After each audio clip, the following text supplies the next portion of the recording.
Mesdames et messieurs, bonjour, bon appétit, merci de nous suivre. Je vous souhaite la bienvenue à ce journal. Le 41e sommet ordinaire des chefs d'État et de gouvernement s'est achevé hier à Yamoussoukro, en Côte d'Ivoire. À l'issue de ce sommet, ce communiqué du ministère de la Communication, des Postes et des Nouvelles Technologies. Le Premier ministre Cheikh Modibo Diarra a participé le vendredi 29 juin 2012 à la 41e conférence ordinaire des chefs d'État et de gouvernement de la Communauté économique des États d'Afrique de l'Ouest, CEDEAO, tenue à Yamoussoukro, la capitale politique de la Côte d'Ivoire. Au cours de la réunion au sommet, le Premier ministre a réaffirmé avec force que la priorité des priorités pour son gouvernement restait la reconquête des zones occupées dans le nord du Mali par des mouvements irrédentistes, des groupes terroristes et des narcotrafiquants. Le Premier ministre s'est réjoui de la confirmation des pays membres de la CEDEAO de leur disposition à aider le Mali dans ce domaine. À ce sujet, M. Diarra se dit prêt à accueillir une équipe d'évaluation afin d'étudier et de définir les modalités de sa contribution multiforme. Le Premier ministre a mis à profit la conférence pour informer les participants des progrès réalisés par le gouvernement de transition en 2 mois d'existence. Dans ce cadre, il a mentionné l'adoption de lois destinées à mettre en œuvre les décisions de la CEDEAO contenues dans l'accord cadre du 6 avril 2012. Il s'agit notamment de l'amnistie aux personnes impliquées dans les événements du 22 mars 2012, de l'indemnisation des victimes de la guerre, de la prolongation du mandat des députés pour la période de la transition et de la création d'un comité pour le suivi de la réforme des forces armées et de sécurité. Le Premier ministre a réitéré sa volonté d'associer tous les Maliens à la réussite des tâches dévolues au gouvernement de transition. C'est ce qui explique la proposition d'un cadre de concertation regroupant toutes les forces vives du pays. Et toujours par rapport à cette rencontre des chefs d'État et de gouvernement, la situation sécuritaire et institutionnelle au Mali ainsi que la crise politique en Guinée-Bissau ont été essentiellement débattues.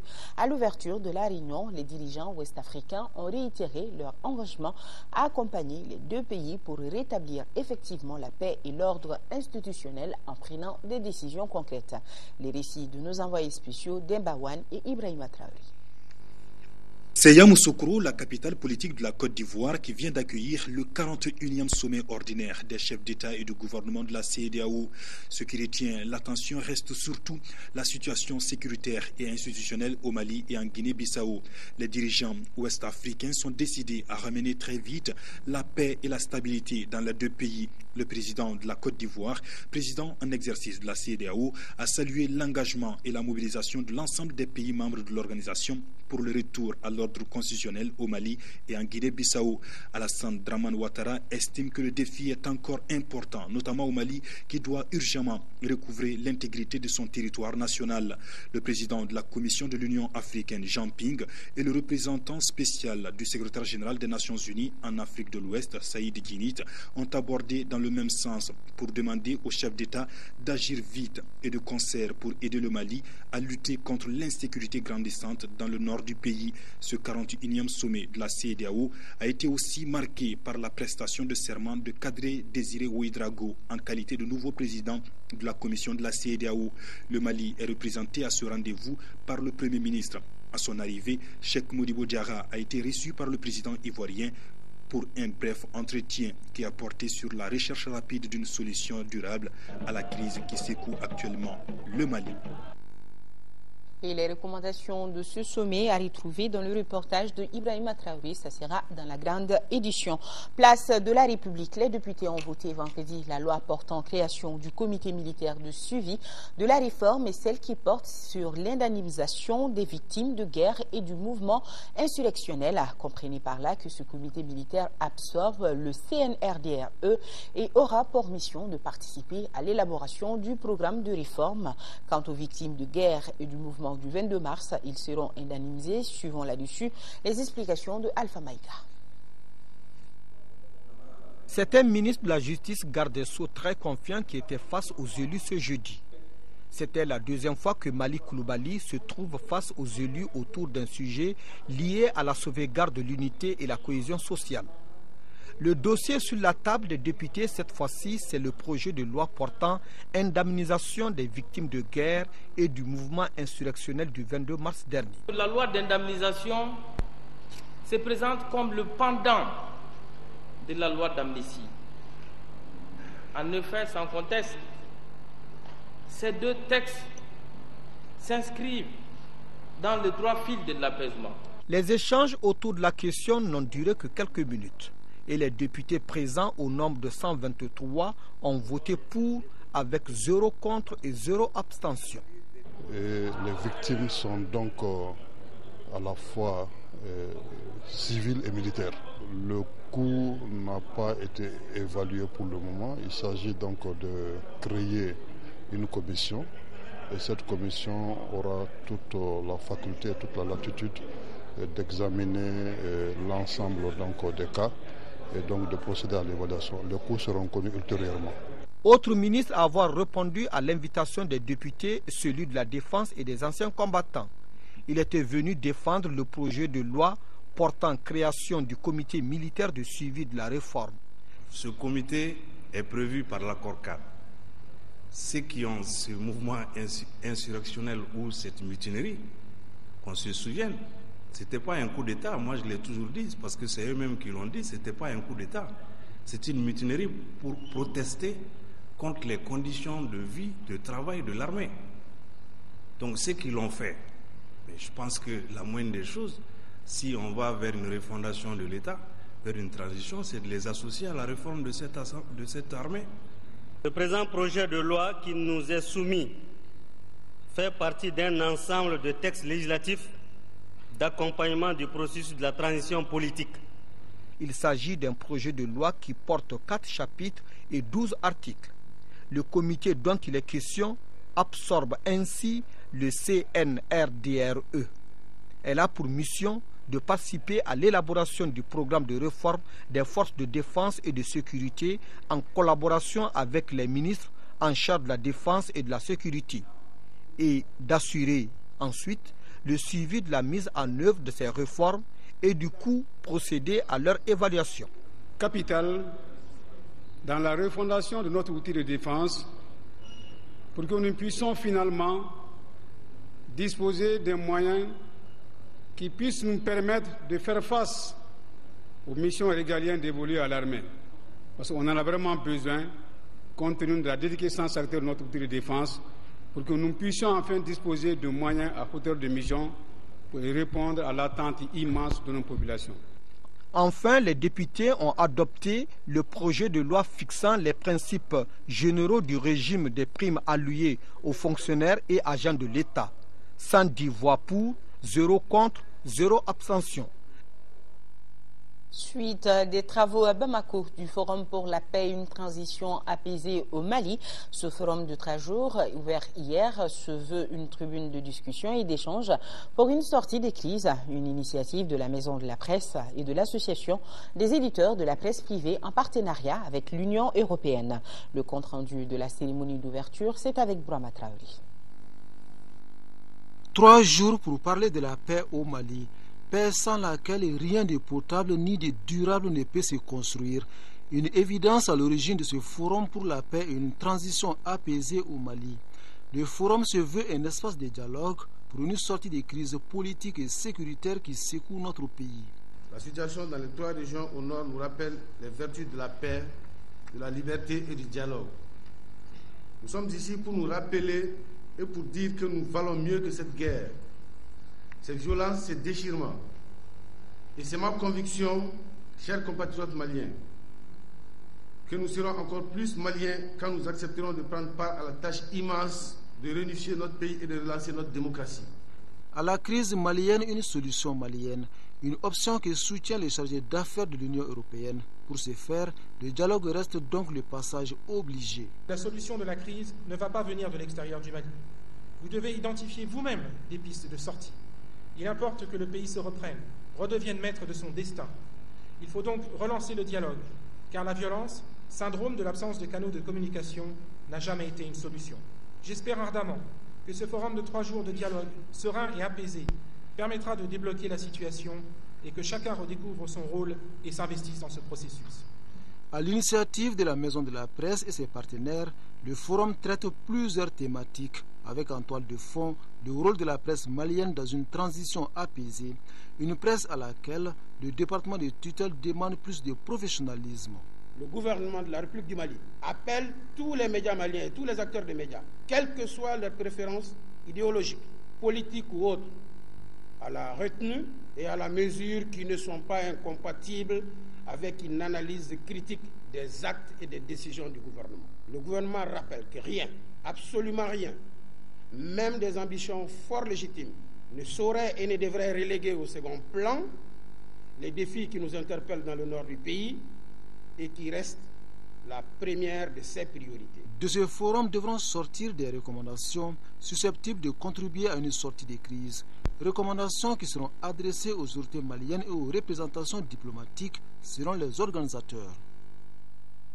C'est parti depuis hier à Bamako pour le 3e passage des journées nationales de vaccination et premier tour de la semaine d'identification des activités de la nutrition SIAN pour l'année 2012. Pour cette campagne, plus de 6000 vaccinateurs seront déployés. Ils sont plus d'1 million d'enfants âgés de 0 à 59 mois qui seront vaccinés. La campagne concerne également plus de 32 000 femmes qui ont nouvellement accouché. Sokonaka Misoko nous en dit plus. C'est parti pour le 3e passage des journées nationales de vaccination couplé avec le premier tour de la semaine d'intensification des activités de la nutrition SIAN édition 2012. Pour cette année, c'est la commune 3 du district de Bamako, plus précisément le centre de santé communautaire de Dravella et Dravella-Boulibana, qui a servi de cadre pour le lancement de ces deux activités. Durant 4 jours, les vaccinateurs passeront de porte à porte pour vacciner tous les enfants âgés de 0 à 59 mois, même ceux déjà vaccinés. S'agissant des femmes qui ont accouché il y a moins de 40 jours, elles vont recevoir de la vitamine A et de l'albendazole. Pour les responsables sanitaires, des stratégies doivent être développées pour stopper la transmission du poliovirus sauvage au Mali. Cette campagne doit être de qualité, car il permet de consolider les acquis et de prévenir toute importation de virus sauvages. Il faudrait ajouter aussi une valeur immense à la communication pour encourager la demande et l'acceptation du vaccin. Le choix de notre commune nous honore à plus d'un titre.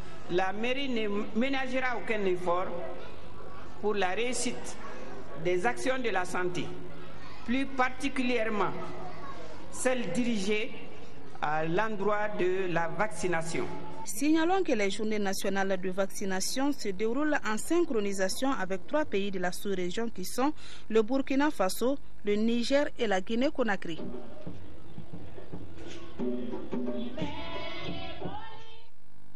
Même activité à Ségou. Le lancement a eu lieu dans la famille du chef de quartier de Sékoura, Fousséni Diarra. Les détails. Jeune Seydou Silla, âgé de 2 ans de la famille Doucouré de Sékoura, qui a reçu la première dose de vaccin contre la poliomyélite, les comprimés de la vitamine A et de l'albendazole. Après, ce fut le tour de Mme Doucouré Bolara Guindo et son nouveau-né, Brema Doucouré, âgé d'1 mois, de recevoir leur dose de vaccin. Ce 3e passage des journées nationales de vaccination contre la poliomyélite sera couplé à l'administration de la vitamine A et de l'albendazole. C'est la semaine d'intensification des activités de nutrition, donc qui consiste à administrer justement aux enfants la vitamine A et justement la vitamine A également aux femmes en postpartum immédiat, c'est-à-dire les femmes qui ont accouché, en tout cas dans les 40 jours. Et en plus de la vitamine A, il y a également l'albendazole, c'est un des parasitants. Pour le directeur de cabinet du gouverneur de la région de Ségou, le couplage de la vaccination contre la poliomyélite et l'administration de la vitamine A et de l'albendazole a pour but de potentialiser les effets bénéfiques de la survie de l'enfant et de l'accélération de l'éradication de la poliomyélite. Pour que des journées comme ça réussissent, il faut que le maximum de personnes soient atteintes, il faut que les cibles soient atteintes. Donc nous sommes mobilisés, nous ferons en sorte que la population nous aide pour que toutes les cibles de ces 3 composantes-là soient atteintes. Rappelons que ce 3e passage des journées nationales de vaccination contre la poliomyélite, couplé avec l'administration de la vitamine A et de l'albendazole, va mobiliser les médias de proximité de la région pour accroître le taux de couverture des personnes à vacciner. Notons aussi que cette campagne va mobiliser 4 consultants nationaux 6513 vaccinataires, 2135 équipes et des superviseurs nationaux. Et nous partons à Caille pour parler du lancement de ces journées nationales de vaccination. Au cours de ce troisième passage, en première région, ce sont plus de 600 000 enfants âgés de 0 à 59 mois qui recevront leur dose de vaccin et plus de 16 000 femmes en poste partout immédiat se verront administrer la vitamine A et l'albendazole. Kansoutou Kanouté, correspondance.